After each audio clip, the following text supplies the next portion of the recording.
Una de las cosas que se pueden encontrar aquí en la isla San Agustín y específicamente en la Fuente de la Juventud Parque Arqueológico es a un mestizo, como nos llamamos nosotros los latinoamericanos, que estamos mezclados con los nativos americanos y también con los españoles o en muchos casos con los portugueses, y después ya de ahí se hizo una mezcla pero tremenda de todos nosotros, y por eso es que todos salimos bien re chulos, re bonitos. Entonces yo me encontré aquí con otra persona que también es mestiza y nos va a hablar un poquito acerca de él y de lo que él representa aquí para nosotros. Su nombre es Greg Shellcarver. Thank you very much for giving us some of your time to talk about you and what you do here. Not a problem, my pleasure.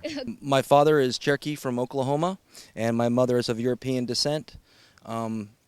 I've been doing this for a long time, since I was a young boy, pretty much trying to keep my culture still around and so people understand how the indigenous people of this hemisphere lived.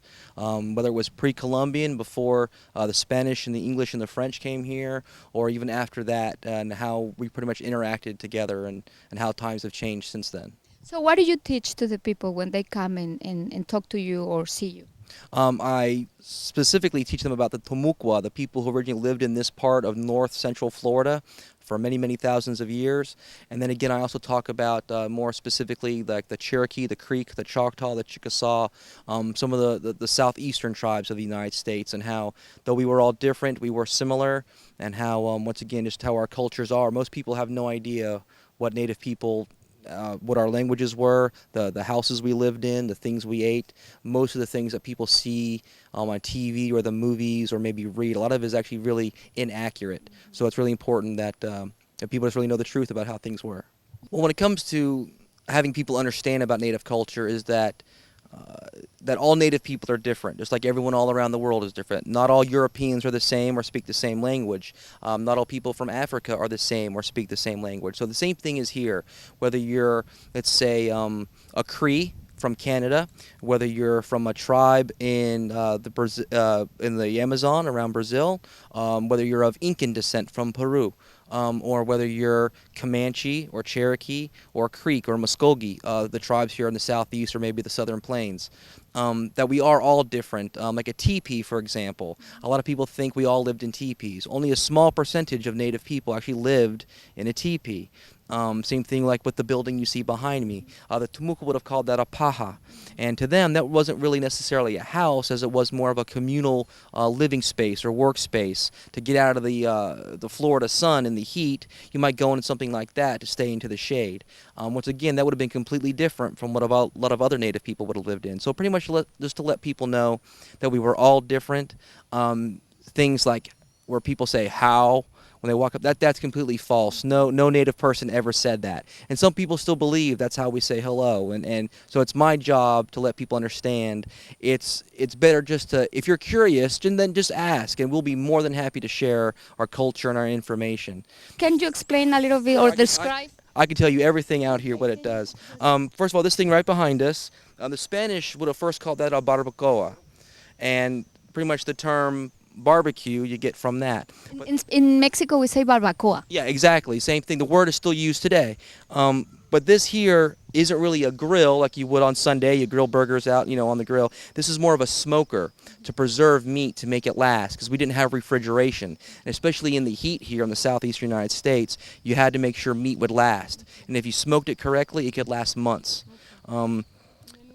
Yeah, some of the things we have here, this is traditional type of jewelry that a lot of the Native people here in the southeastern United States would have worn.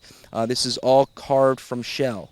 You have shoes, you have bags, baskets, musical instruments and stone tools, bone tools, even something like a drill, which is right there in front of us. A lot of people think you'd use that to start a fire. Maybe, but that's really good for drilling holes in things. Just like if you need to drill a hole in anything today, you need a drill. So that's how that is. And then over here we also have different types of hunting tools and tools used for war and for protection.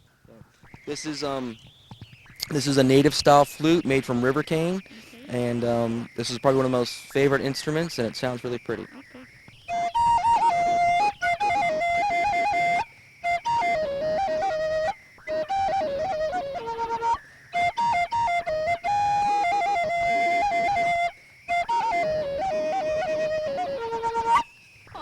sounds beautiful. Yeah. Well, see, once again, similar cultures. It doesn't matter where you're North, Central, South America.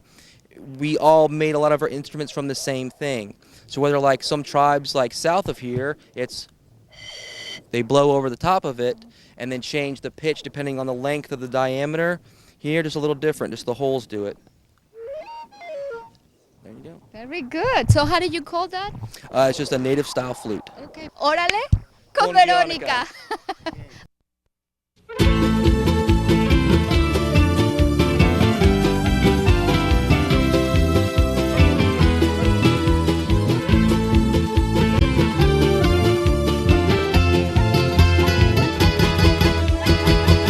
Mi vida como un carrusel, siempre girando, recorre largos caminos sin descansar. Cantando voy con ilusión a todas partes, tratando que mis mensajes puedan viajar. Voy caminando, siempre cantando, con el corazón en paz. Voy caminando, siempre soñando y no quiero despertar. Yo vivo como yo quiero, mi patria es la libertad. Mi canto siempre es sincero, mi voz no te hace esperar. Voy caminando, siempre cantando, con el corazón en paz. Voy caminando, siempre soñando